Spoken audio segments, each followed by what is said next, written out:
Wow, good morning, everyone. It's another beautiful Tuesday morning. I'm so excited to be here today. This is the week for Thanksgiving, so it is a beautiful week. I know that feeling, the one that you usually get when you see an email about a new data regulation or when a big client sends you a 50 question security checklist.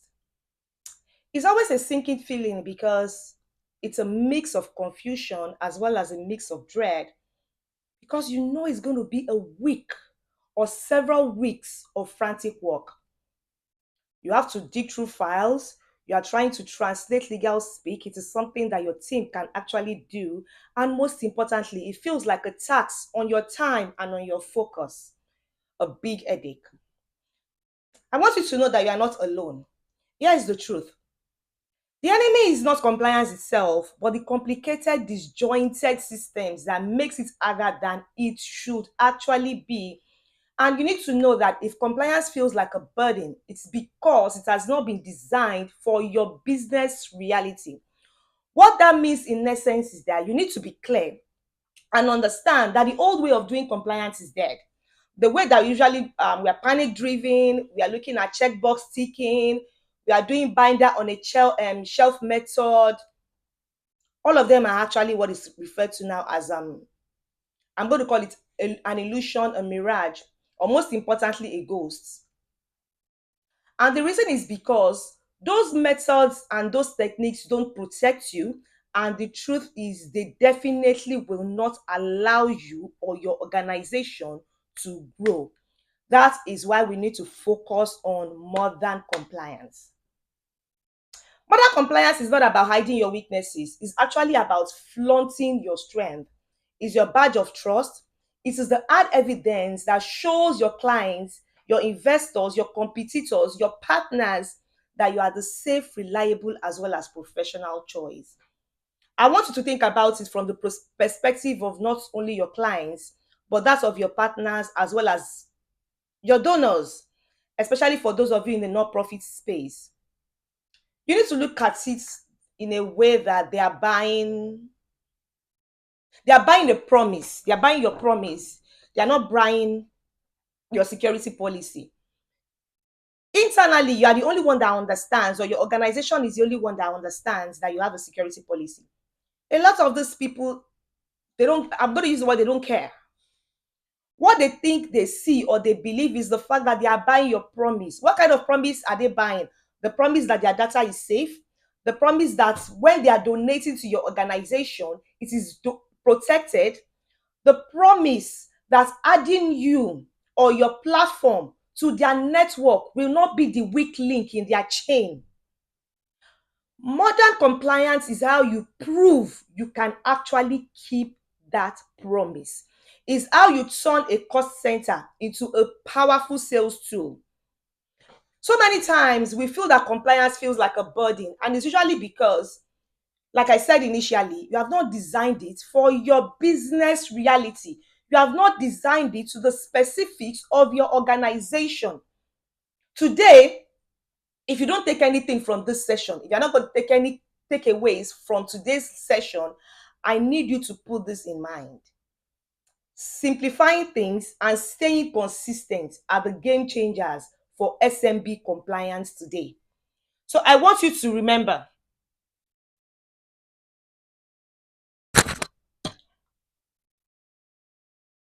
So I want you to remember, you need to simplify to clarify, standardize to unify, and strengthen to sustain. Do you understand what I just said? You need to simplify to clarify, standardize to unify, and strengthen to sustain. That is going to be our mantra for compliance. I don't care whether you are using compliance the old way or whether you have decided to move in the modernized compliance direction, but all of us are going to move as a part of this community. We are working with modern compliance. We are working with modern compliance. We are simplifying to clarify, standardizing to unify, and strengthening to sustain. So how actually do you modernize? is a mindset shift, a very simple one. The very first thing I need you to do is stop making everything complex. Stop making it complicated. It's not complicated, it's very simple. Simplify your compliance approach. Just cut through the unnecessary complexity, then focus on the essentials. That's what matters most, believe me. Stop making it complicated. Number two, stop being defensive or reactive. Too many of us are so reactive when it comes to cybersecurity details. Build a system that protects you today and helps you to adapt to the threats for tomorrow. That is how you stop being reactive. You stop being reactive by being proactive. I want you to build a system, a living one. And when we are talking about a living system, that means it's something or a document that you constantly change and update. The essence of that system is to protect you and adapt for the threats of tomorrow. Now, the third one is that I need you to create standards for your processes. What that means in essence is that I need you to turn your processes into standards, like standard operating systems. Make it a standard operating system so that every member of your team, they know what to do, they know when to do it, and they know how to document it. I'm going to say that again. You need to process and standardize your processes so every member of your team knows what to do, when to do it, and how to document what they have done. Then, number four, stop hiding it. There's nothing to hide. Believe me, there's nothing to hide. There are too many of us that believes that if people see our compliance results or our compliance, I don't want to use the word results right now. I'm going to say when they see whatever assessments that we have done in our space of compliance, it should actually be a secret document. It's not a secret document, no. Stop making it a secret document. Instead, I want you to turn it into what is called a trust portfolio, something that you are proud to show off, something you can gladly show to your team members, you can show to your staff members, something you can show to prospective clients, something you can show to prospective investors. Turn it into a trust portfolio. Yes, there are still some sensitive information you are not going to be able to put in that trust portfolio, but believe me, showing it off is one of the ways that you want to put in your best work. Number five, strengthen your controls. Strengthen your controls. I'm going to say it again. Strengthen your controls. One of the biggest lessons and mistakes that I have discovered that so many of us are making, especially when it comes to compliance, is that we see compliance as a box, ticking of a box, ticking of a checkbox. That's all we think about compliance. We think we have to start ticking the box. Oh, this is about the audit. This is what we are going to do because we are going to be checking boxes for an audit. No, I need you to have the mentality that this is about building a fortress around your business. What that means in essence is that if you strengthen your controls as well as your organization's culture, it will turn your compliance methods into a resilient, repeatable asset around your business. That way, you are not only focusing on checking the boxes, you are not only focused on passing the audits, you are also focused on ensuring that you are turning or building what is called a fortress around your business and ensuring that your business defenses is actually stronger. I want you to know something about ensuring that your business defenses is stronger. It's going to be a, I'm going to use the word a trust edge for you. Let me use that phrase. It's going to be a trust edge for you. Now, what will that edge do for you? It's going to allow you to command higher prices because you see yourself as the safer bet. It's going to allow you to close bigger deals because every questionnaire, every security questionnaire that is sent your way will be aced. All the security questions, you just be thinking, yes, yes, yes, yes, we have this, we've done this, we've done this. That way, you can close the bigger deals. Believe me. Then, most importantly, you can sleep soundly because you know that your reputation is rock solid. You're not going to wake up at 3 a.m. in the morning wondering or thinking, is my website going to be hacked? Is my organization's network going to be hacked?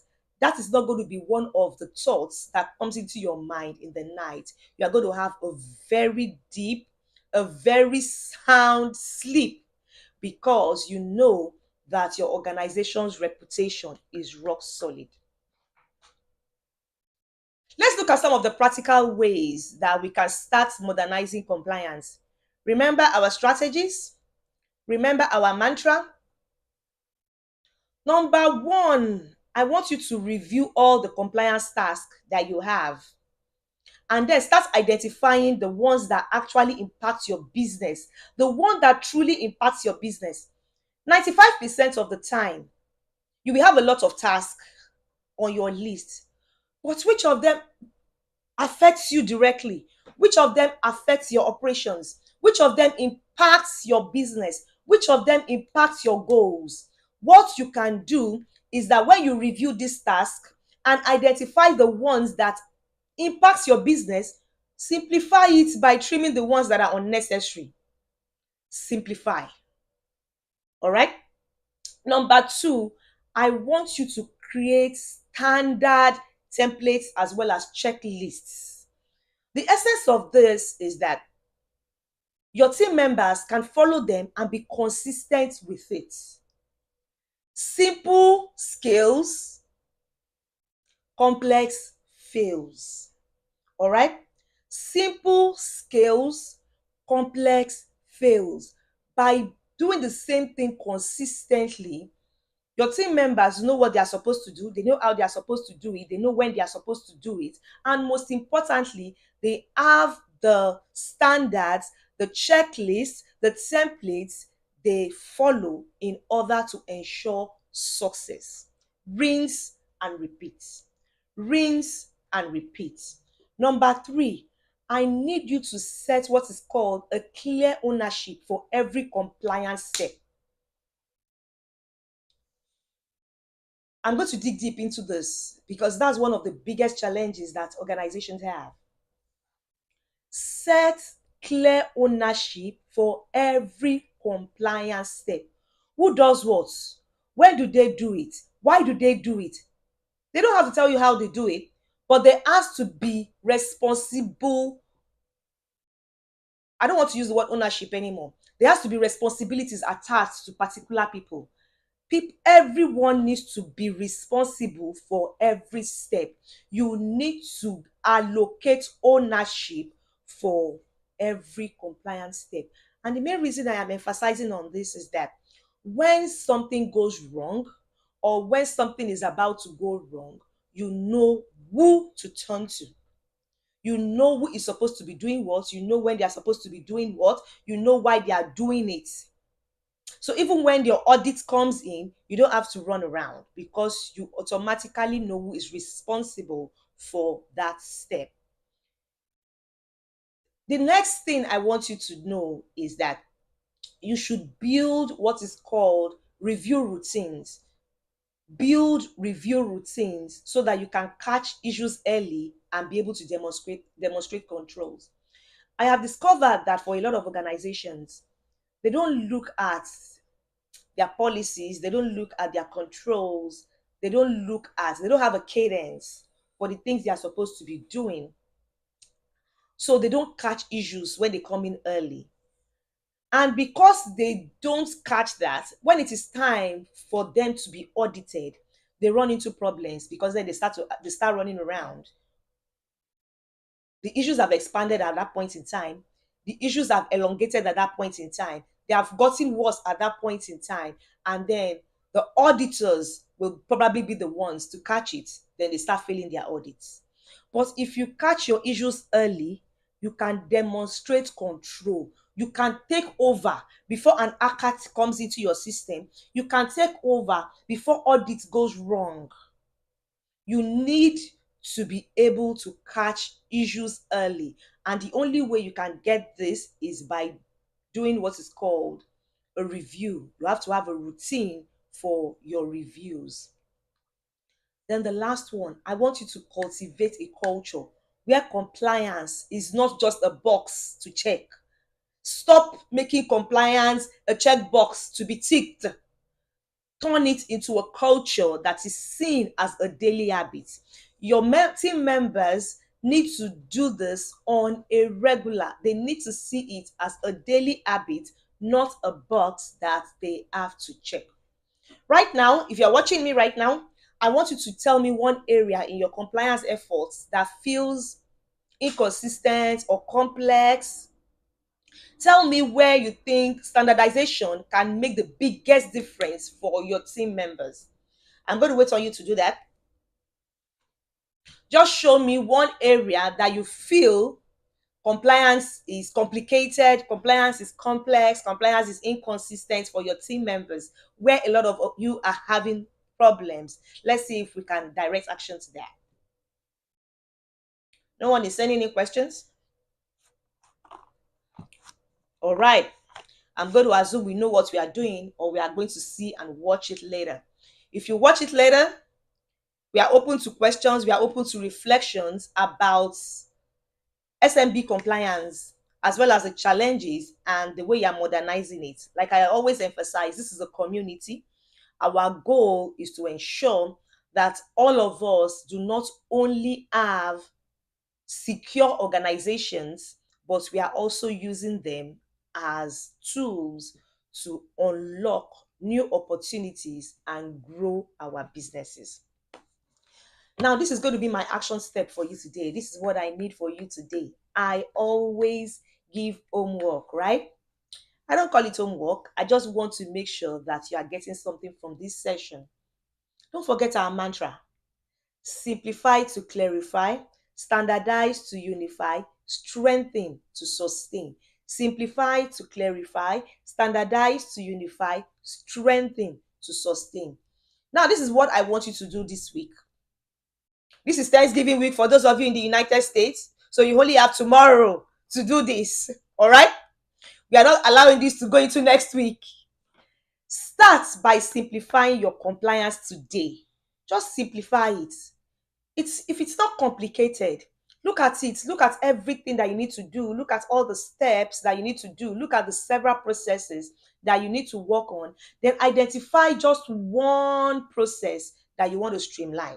The essence of streamlining this process is to simplify things, simplify to clarify. Now, after you have streamlined that, I need you to create a template or a checklist. You can do it on Excel, you can do it on Microsoft Word, you can do it on Google Docs. It does not have to be complicated. It should just be something that you can input data, information in, and everyone can use it successfully. Standardize to unify. All right? When you do that, I want you to now strengthen it by assigning ownership. Strengthen it by assigning ownership, then schedule the follow-ups. Strengthen to sustain. Simplify to clarify, standardize to unify, strengthen to sustain. Simplify your compliance today. Identify just one process that you need to streamline. Standardize it by creating a simple template or a checklist, then strengthen it by assigning ownership and scheduling follow-up. I want you to know that the game has changed. The question is no longer if you can afford to do this. It is whether you can afford not to. Finding yourself in a space where you have to be compliant is no longer about the regulators or the regulations. It is about keeping your defenses strong enough for you to create I'm going to use the word, a secure fortress around your business. Don't forget to send in your questions. I hope everyone is having an amazing day, an amazing week. Until I see you again on Thursday. I know Thursday is Thanksgiving, but we're going to have a very short session so that for those of us that are not in the United States, you can get to catch up, especially when it comes to compliance. I've been getting a lot of questions about this compliance, especially for those people that are in the non-profit space. I want you to be able to gain from this. Thank you so much for joining me on this session. I hope you had an amazing and a great time. Until I see you again on Thursday, don't forget to send in your questions. Have a beautiful, amazing, productive Tuesday. See you on Thursday.